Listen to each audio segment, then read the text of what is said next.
Oi, gente, eu sou a Jéssica, eu sou aluna do curso de Engenharia Sanitária e Ambiental pela UFRB e hoje eu irei falar sobre o uso de drones na engenharia, em especial sobre a fotogrametria.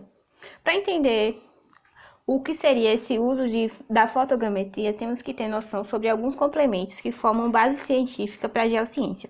A primeira é o sensoramento remoto, que é realmente o uso de satélites que ficam em órbita 24 horas gerando imagens. A segunda é a topografia, no qual explicarei mais na frente, mas são capturas de imagens terrestres com vários equipamentos. Um deles mais conhecido é o teodolito.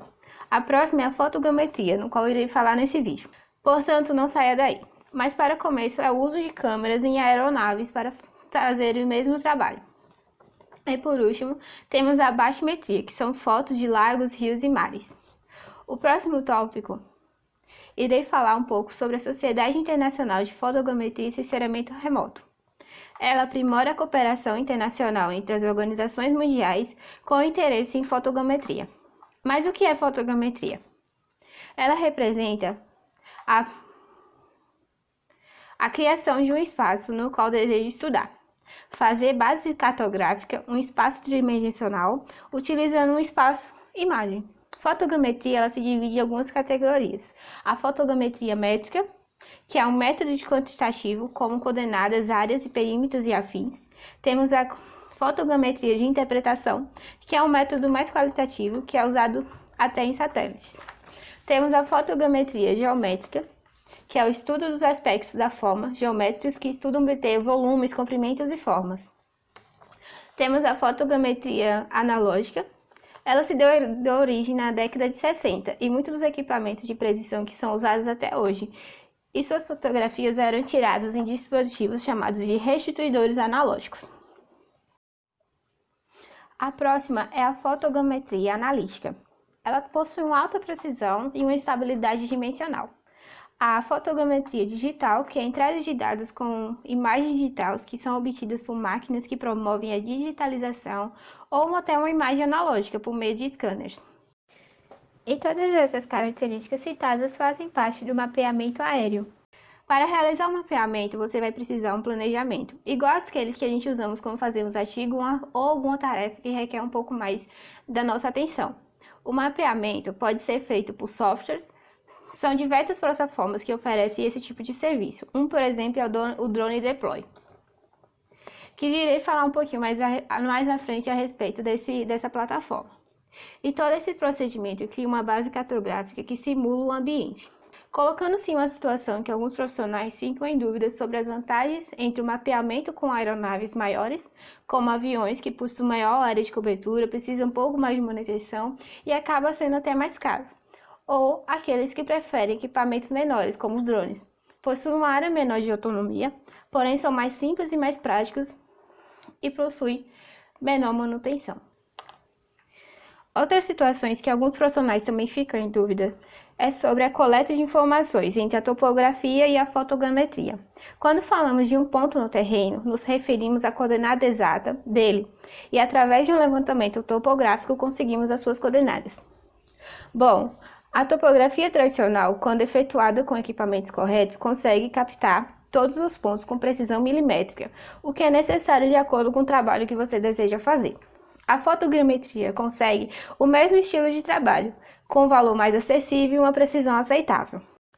O que nos leva a outro ponto, como o projeto, o plano de voo e o tratamento de imagem que compõe o mapeamento aéreo, como visto anteriormente. Hoje temos no mercado plataformas que auxiliam no projeto. Qual o objetivo do levantamento? Qual o tempo de bateria? O que nos leva a outro ponto. Como fazer o projeto, como fazer o plano de voo e o tratamento das imagens que compõem esse mapeamento. Como visto, temos no mercado plataformas que auxiliam o projeto. Qual o objetivo do levantamento? Para que você vai fazer o levantamento das imagens? Como você irá trabalhar? E qual o tempo de bateria seu equipamento, sua aeronave, o drone, vai precisar para fazer o plano de voo que você montou nessas plataformas. Quantas baterias seriam necessárias e o profissional pode acompanhar tudo por smartphones ou tablets ou qualquer outro dispositivo. A ferramenta Drone Deploy te oferece forma simples com método de faixas cobrindo a área que você deseja fazer o levantamento. A diversidade de funcionalidade, simulação do ambiente, monitorar plantações e muito mais. Agora iremos falar sobre os tipos de sensores. As câmeras em aeronaves possuem diversos dados, como o RGB, que é uma câmera colorida, que possui dados quantitativos, faz a topografia do terreno, inclusive aqui a fotografia métrica, interpretativa e entre outros já citada. Serviços como cadastramentos rurais e serviços logísticos. A câmera multiespectral, ela conta com sensores e filtros de alta qualidade e luminosidade, é refletida pelas plantas para captar as bandas infravermelhas, permitindo análise de taxa de fotossíntese feita pelas plantas. É uma maneira muito mais qualitativa, ideal para serviços como licenciamento ambiental, monitoramento de queimadas, cálculos de biomassa ou até outros tipos de relatórios ambientais. O próximo sensor eu irei apresentar para vocês é o sensor mosaico ortofoto, que são imagens georreferenciadas. Preciso explicar para vocês sobre o que são os pixels, que é a menor unidade de imagem digital e definida em sua resolução. Neles são armazenados valores que formam uma imagem, e em cada pixel é armazenada uma coordenada correspondente ao terreno. De acordo com a distância de amostra do solo, conhecida como GSD, o GSD é a representação do pixel da imagem no terreno com a unidade de medida em centímetros. Quanto menor o GSD, maior será a resolução. Outro tipo de sensores são os de curva de nível. São modelos tridimensionais do terreno representado em 2D. É considerado mais leve, porém menos detalhado. São linhas formadas a partir de interseção de vários planos horizontais com superfície do terreno. Aqui temos alguns dados utilizando a câmera tanto a RGB como multiespectral ideal, como ficariam as imagens de cada uma e seu GSD indicado. Localização de ervas daninhas, identificação de linhas de plantio, identificação de falhas, como também cálculos de áreas, cálculo de volume, além de desmatamento, georreferenciamento, curvas de níveis, MDS/MDT, focos de queimada, inspeção de torres e linhas de transmissão, identificação de pragas e doenças. Portanto, o drone é um equipamento com muito fácil manuseio, uma nova ferramenta de dados e pode carregar com melhor mobilidade, produtividade e praticidade. E inovação para diversas áreas, como você como engenheiro. Espero que vocês tenham gostado e até mais!